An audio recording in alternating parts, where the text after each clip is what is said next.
I think this just might be my masterpiece. That's a movie called Inglourious Basterds, where the bastards aren't really in it that much. A war movie where there's almost no war, and it's 2/3 in a foreign language. It's just like... Comique.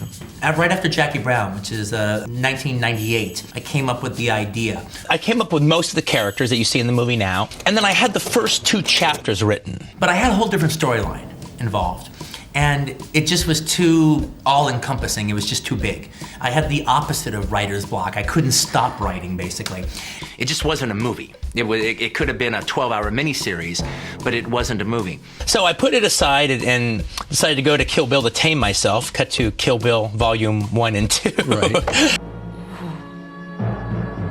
Bad idea. And then I decided to go back to it in 2008, and I realized it was the story that was the problem that made me not be able to finish it way back when. He began rewriting in January 2008 and finished in July. So I took the same characters and a couple of the introduction scenes of some of the characters, and then I came up with a whole new storyline, and that I figured I could do as a movie. In the process, the name changed to Inglourious Basterds, a reference to Enzo Castellari's film of the same name. Get in the truck, you bastard.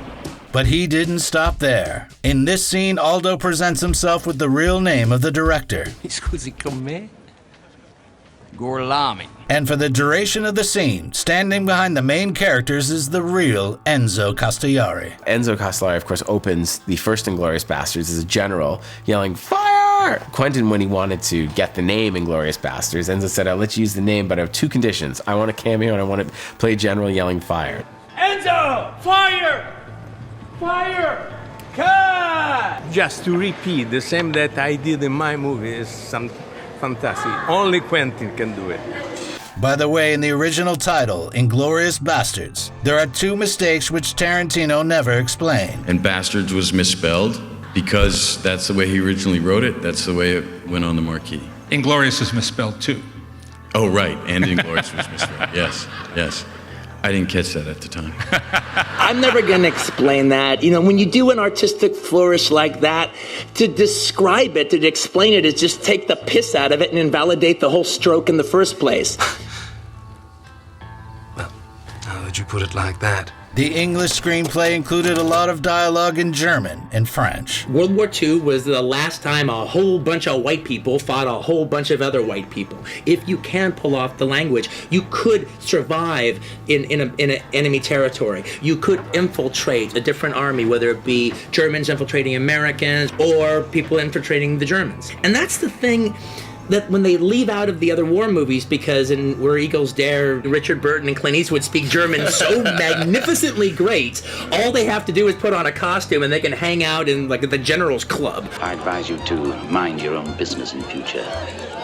Is that understood? Forget about the fact I don't buy it. It's also the fact that it's like, you've got possibly one of the most suspenseful sequences here, but you're pissing it away by English being German. So Quentin asked his friend, director Tom Tykwer, to translate the German. I called him up to ask him, could you recommend a good translator for my dialogue? And he just said, I'll do it, because I know what you want. Wunderbar. And the French translations he entrusted to the actors. J'adore votre cinéma. A funny moment when I had my audition with Quentin. There was no French version of the script, so Quentin said, "What a shame that you can't do this scene in French." And then I thought, like, well, he's American, he probably only speaks 1 language. So the French words that I don't know, I just gonna... Said them in Spanish. Now you know. Comique. Later, having reunited with Lawrence Bender, who hadn't worked on his last film, he received a budget of $75 million and started choosing actors. And we just hit the ground running. First, he invited Harvey Keitel and Samuel L. Jackson. But you won't be able to see them in the movie, because Harvey voiced the officer talking to Hans Landa in Aldo Rain. Bring them straight to me for debriefing. Is that clear, Lieutenant? While Samuel was the narrator. Shoshana has a collection of over 350 nitrate film prints. They were joined by Eli Roth and Omar Doom, who had previously starred in Death Proof. Omar Doom, by the way, met Quentin in '98 and began his acting career after following Quentin's advice. Can you do it? I have to. After working with him on the previous movie, Omar found out that the director often named his characters after people close to him. When I saw my name in there, and it says Omar, I flipped out. Omar, third most, he'll be Donnie's assistant. I don't speak Italian. The same privilege was granted to Julie Dreyfus, who had a whole family named after her. All the Jewish families in this area have been accounted for, except the Dreyfuses. The idea to invite Brad Pitt came to Tarantino while he was still writing the screenplay. I actually, I knew he wanted to work with me and I wanted to work with him. But I'm actually friends with his agent. And I had another movie that I was thinking about Brad for. Well, what if I were just to meet him? No, I can't let you guys in the room together unless he can do it. Because you guys are gonna fall in love and he can't do it. And so it's just gonna screw you guys both up. So just don't even get in the room until this relationship can happen. That's a pretty exciting story. What's next? Lies on Ice? I'm writing the script, and I'd start thinking, well, Brad could be terrific for this role. To me, he was so kind of nailed that character so much in my brain that it was like there was no second or third choice. I sent him the script. I had heard that he really liked it and was interested in talking to me about it. So I flew up to his home in the south of France. He lives on a vineyard. Quentin came to visit, and sometime at the end of the summer with the script. And all I know, we talked about it, we talked about backstory, we talked about movies till the wee hours of the night, and ultimately decided to do the movie and decided that we were in love with each other. And but the next morning, Brad actually counted the empty bottles and the number totaled to 7. And something that resembled a smoking apparatus, I don't know what that was about. And apparently I agreed to do the movie because 6 weeks later, I was in uniform, and I was Lieutenant Aldo Raines. Lieutenant Aldo Raines, the Bastards. Ever heard of us? One of the biggest reactions in the movie he did was completely different from how I thought it would be. Was his, not to go drastically into it, but his... Buongiorno. And then after he said it, I was like, well, God, now I can't... Now you've ruined it for me. I can't hear it any other way. I don't have a choice. I have to do it that way now. Sound good? Yes, sir! The need to hire bilingual actors brought Michael Fassbender, Daniel Brühl, Mélanie Laurent, and Diane Kruger to the project. That sounds good. He cast Germans for German, French for French, Americans for American, and so on and so forth. And Canadians for British. Yes. Also, we can't forget Mike Myers' cameo, which he viewed as a nod of respect to his parents who fought on the British side in the Second World War. Mostly my father spoke and my mother spoke of the unbreakable brotherhood of those who serve. He remembered the name of every single British soldier he served with, and for every name, a hilarious story. So, I got a call, would you like to play a British general? And I did a jig. General Ed Fennick. I'm just very, very honored to be here. Honored with a U to be here. Got the gist. Nor Rod Taylor, who became famous because of his role in Hitchcock's The Birds. By the way, it was Taylor's last role ever in the movies. I saw Quentin direct, and it was the most exciting, exhilarating thing I've ever seen. He's like a magnificent, genius kid. Then, Martin Wuttke was chosen to play Adolf Hitler, whose career had been filled with similar roles. Besides playing the Führer, he had played Joseph Goebbels twice. Sie werden kein Wort darüber verlieren. Kein einziges Detail. From there, the casting only got harder. First, though the role of Sergeant Donnie Donowitz had been written explicitly for him, Adam Sandler declined, preferring to star in the comedy Funny People. For years, he was telling me he wrote it for me. So I was always excited to shoot it with him. And then when that happened, I called him up. I said, I don't know if I can do it because I got judged. And he goes, okay, cool, don't worry about it. I had to lock Adam in like a year and a half before we shot. All the good Jews were doing Funny People. I'm killing Hitler with baseball bats and there's no good Jews available. And he said, if it's not you or Adam Sandler, I'm changing the part. Because you have to be able to do the Boston accent perfect. And you guys are from that area. You're from Boston. He's from Connecticut. Like, the other guys that can do it are not Jewish. And I want a Jewish guy from Boston to play this role. Wow, isn't that just dandy. He's like, you have Brad Pitt and Hitler building you up. He's like, this is gonna be your moment. Den man bären jorden ent, soll han golem sein. Hear that? And I knew that scene, that was the scene. Like, this is like, if I do nothing else in my life, it is this scene.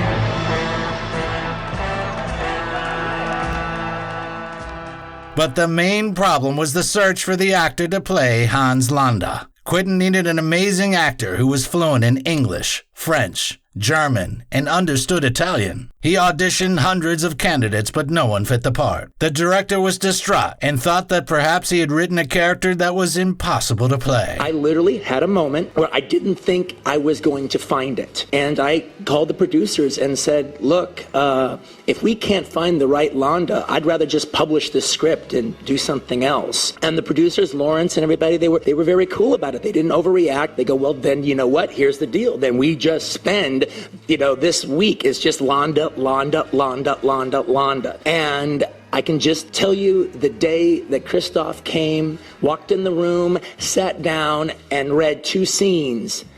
I remember thinking, and Lawrence was sitting right next to me, go, we're making a movie. Ooh, that's a bingo. It doesn't happen to an actor that he'll be offered a part like that, ever. Except maybe it does. This is good. Later, Waltz became the first actor to win an Oscar for a Tarantino film. Quentin, with his unorthodox methods of navigation, this fearless explorer took this ship across and brought it in with flying colors. And that's why I'm here.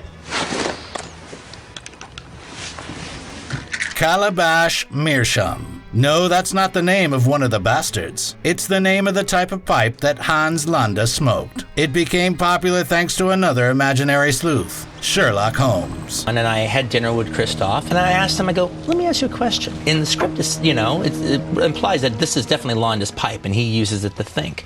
But let me ask you a question. What if Landa doesn't smoke a pipe? He knows the farmer smokes a pipe. And so at a certain point, he brings out the Sherlock Holmes pipe. One, you can say it's a sexual thing because my pipe's bigger than yours. And the other thing, you can say, I know you're lying and I got you. I've got the Sherlock Holmes pipe. So maybe he doesn't smoke a pipe at all. It's simply just an interrogation technique to throw the farmer, send him more to hell. And I so what do you think, Christoph? He goes, no, he doesn't smoke a pipe at all. It is simply an act of theater. I might add also that any information that makes a performance of my duty easier will not be met with punishment. Shooting for Inglourious Basterds began on the 9th of October 2008 and lasted 120 days. Take 5. Humiliation. Take 1, Mark. I am not dead. I just pretended. Now I'm gonna go after him and I'm gonna kick his fucking Nazi balls, okay?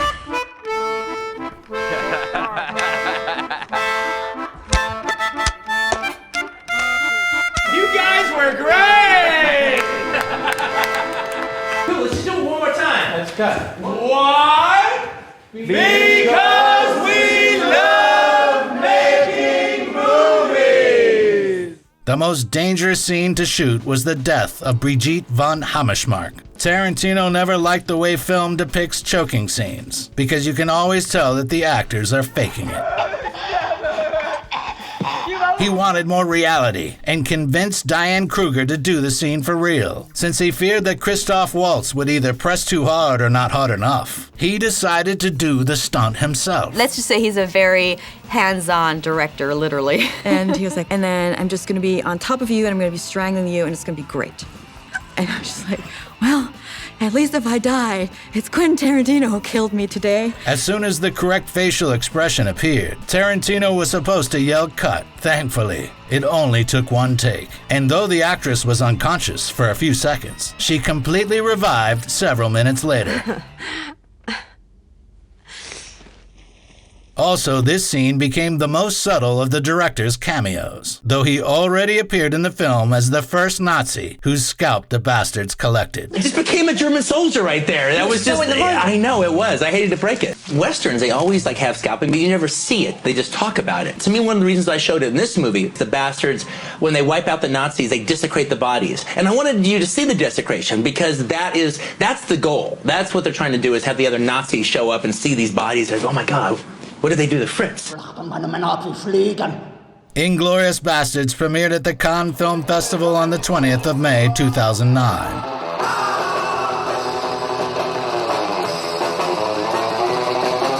Right before it was released, its running time was 180 minutes, and certain scenes look completely different. So Sally Menke, together with Tarantino, shorted the film by 30 minutes 2 days prior. Any person who has ever edited footage, especially shot on film, knows that it is an incredibly underrated achievement. Well, literally just come out of the Inglourious Basterds screening. People were streaming out behind me.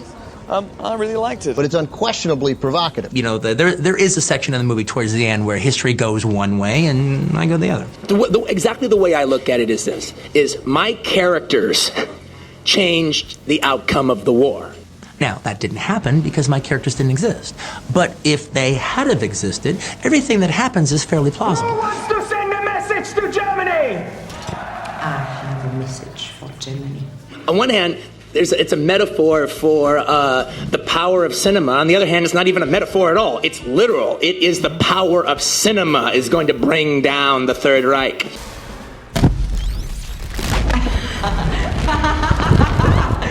Man, I go to do a World War II movie and it ends up being a love letter to cinema. I just cannot not, apparently. Nope. The picture was a box office hit, making more than $300 million worldwide, and received 8 Oscar nominations. 15 years later, Quentin was considered again for the awards for Best Screenplay and Directing. The movie was also nominated for Best Picture. But the only one who celebrated a victory at the 82nd Academy Awards was the aforementioned Christoph Waltz. There's no way I can ever thank you enough, but I can start right now. Thank you. Later in 2010, Sally Menke, at the age of 56, died from heart stroke. Their relationship is difficult to describe in words. It was a real symbiosis. Tarantino believed that Sally's work on his films was the work of an equal partner. We work very intensely together, and it's kind of amazing that we still like each other.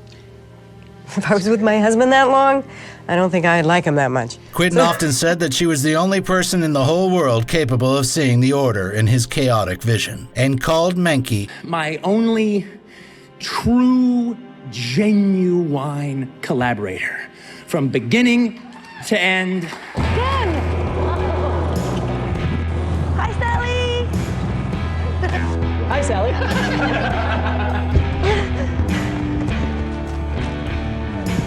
Hi, Sunny! Hello, Sally. I think Sally's about there. Hi, Sally. Hey, Sally, how's it going? Sally, how are you? Good? A little lonely, are you? Mike says hello. Hi, Sally. Cut! That was true? Hey, Quinn. Say hi, Sally. Hi, Sally.